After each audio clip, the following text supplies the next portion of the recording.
নমস্কার বন্ধুরা, welcome to ফুডিজম by Shukla. আজকে আমরা বানাচ্ছি রুই মাছের মুগের ডাল। এই রেসিপিটা আমি আমার দিদির থেকে নিয়েছি। এটা বানানো খুবই সহজ।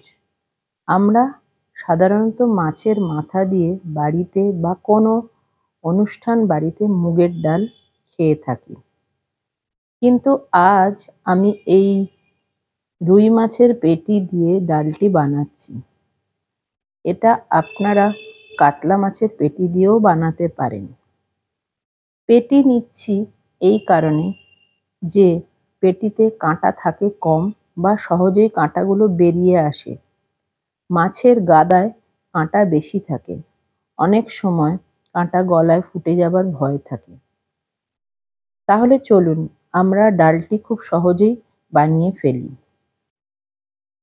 মাছের ডাল বানানোর জন্য এখানে আমি নিয়েছি 200 গ্রাম মুগের ডাল, 250 গ্রাম মাছের পেটির পিস, একটা বড় সাইজের পেঁয়াজ কুচি, একটা মাঝারি সাইজের টমেটো, 2 টেবিল চামচ আদা, কাঁচা লঙ্কা আর রসুনের পেস্ট, 2টো চেরা কাঁচা লঙ্কা। ঝালটা আপনারা আপনাদের আন্দাজ মতো নেবেন।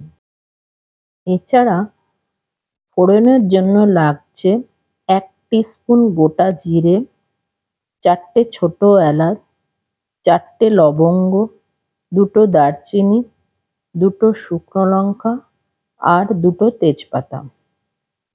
ডালটা বানাতে লাগছে 1 টিস্পুন হলুদ গুঁড়ো, 1.5 টিস্পুন জিরে গুঁড়ো, 1.5 টিস্পুন ধনে গুঁড়ো, 1 টিস্পুন লঙ্কা গুঁড়ো আর 1 টিস্পুন গরম মশলা গুঁড়ো।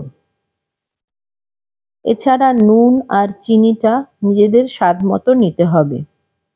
শেষে 1 টেবিল স্পুন ঘি দিতে হবে।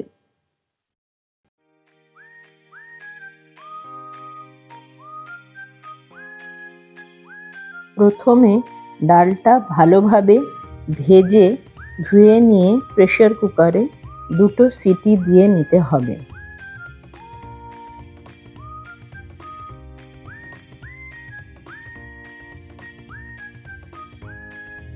কড়াইতে বেশি করে তেল দিয়ে ভালো করে গরম হলে মাছগুলো কড়া করে ভেজে তুলে নিতে হবে। এরপর তেলে গোটা জিরে, গোটা গরম মশলা, তেজপাতা আর শুকনো লঙ্কা ফোড়ন দিতে হবে। একটা ভালো গন্ধ বেরোবে।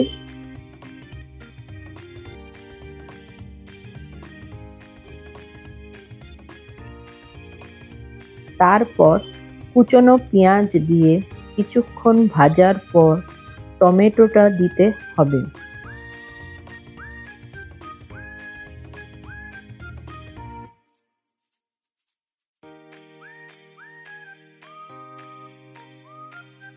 মাছের টুকরোগুলো দিয়ে কিছুক্ষণ নাড়াচাড়া করার পর এক এক করে মশলাগুলো দিয়ে একটু জল দিয়ে দিলাম।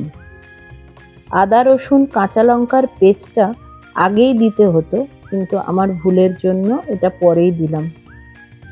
ভালো করে কষিয়ে নিতে হবে যতক্ষণ পর্যন্ত কাঁচা গন্ধ না যায়। এরপর সেদ্ধ করা ডালটা দিয়ে একটু জল দিয়ে ভালো করে মিশিয়ে নিতে হবে। ফুটে উঠলে সামান্য পরিমাণ নুন, গুঁড়ো গরম মশলা, ঘি,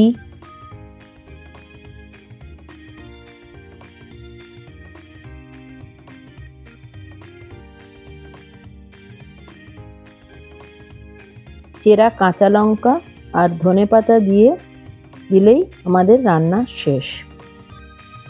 সব শেষে বলে রাখি, এটা আমি আমার মাপ অনুযায়ী সব জিনিস নিয়েছি। আপনারা আপনাদের পরিমাণ মতন সব জিনিস নেবেন। এই ডালটা খুবই সুস্বাদু হয়। এটাও ঠিক যেদিন আপনারা এই ডালটা বানাবেন সেদিন আর কোনো মাছের প্রিপারেশনের দরকার লাগবে না। কিছু ভাজার সাথে দারুণ যাবে এই ডালটি।